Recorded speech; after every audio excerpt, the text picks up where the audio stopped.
Do you know what day of the week you are most likely to die from a heart attack? Take a guess. I'll give you a second. It's Monday. Care to guess what time? It is between 8 and 9 a.m. Do you know what else happens Monday at 8? That is the same day and time people get ready to go into jobs they hate. Coincidence? I don't think so. Take a look at this chart. This is the lifespan of the average person. On average, we live about 80 years. If we're lucky, we start working at about 18, and we work, and retire at about 67. Now, what does this tell you? That for better or for worse, the majority of your life will be spent at work. Do not spend that time unhappy. Like my friend Jay. See, Jay would always say, when I finish school, then I'll be happy. Well, Jay finished school, but he wasn't happy. So then Jay said, when I get a job, then I'll be happy. Jay got a job, but he still wasn't happy.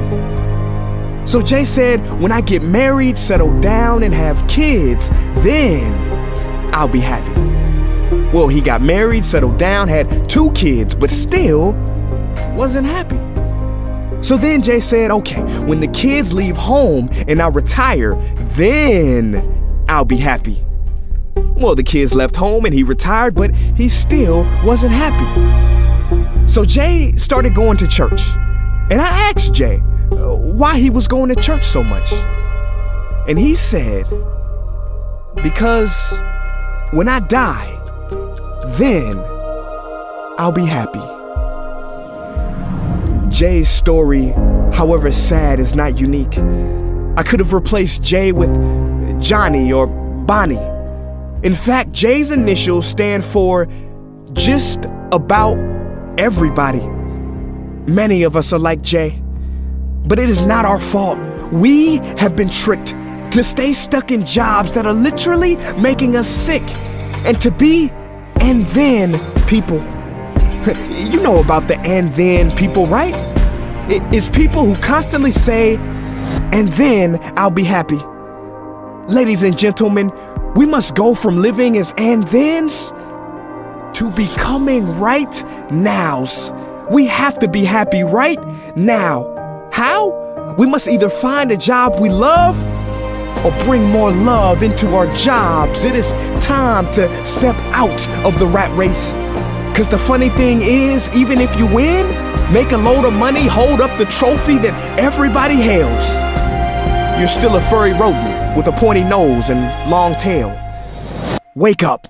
Stop playing with your life. This ain't a video game. This ain't Mario Kart. This ain't Fortnite. There is no try again button, no option to redo this level. When the game's over, game's over.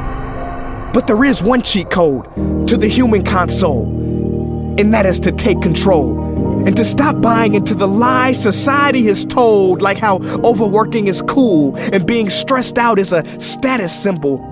Oh, and I almost forgot the biggest lie. Keep a work-life balance. Now, on the surface, you may not see how crazy that sounds, but think about it. Work-life balance? Shouldn't it be the other way around? Shouldn't life come before work? Because when your life is better, your work is better? But don't take my opinion. Harvard professor Sean Achor recently discovered something fantastic, which he calls the happiness advantage. His studies prove that 75% of job success can be predicted by not how smart you are, not how talented you are, but how happy you are. His research is decisive. He says when you're happy, your intelligence rises, creativity rises, your productivity rises. And you know what else is funny? You also make more money. But here's the real kicker. You live longer too. I know, it sounds too good to be true, but yes, optimists actually live longer than pessimists, so you could stretch this graph a few extra years if this time here is filled with more joy and cheer. Let me be clear, do not take this message lightly. It is your duty to be happy, for your own sake. I don't care if you're here at the end, it is never too late to trade in your deadlyhood for a livelihood and refuse to suffer during the weekdays. Ironic they call it that, cause you're literally in a weekdays where you're constantly waiting for the weekend. See, I believe so many people die of heart attacks because they are involved in work that their hearts are just not in. I believe people have low vital signs because they are involved in work that is not vital to them. My friends, happiness is a choice, but anyone who says it's easy has lied. It ain't easy, but you have to try. The first step is to look inside and remember the quote that the Buddha wrote 2,000 years ago, which I believe today for most people still applies. The problem is, you think you have time. Stop wasting your life.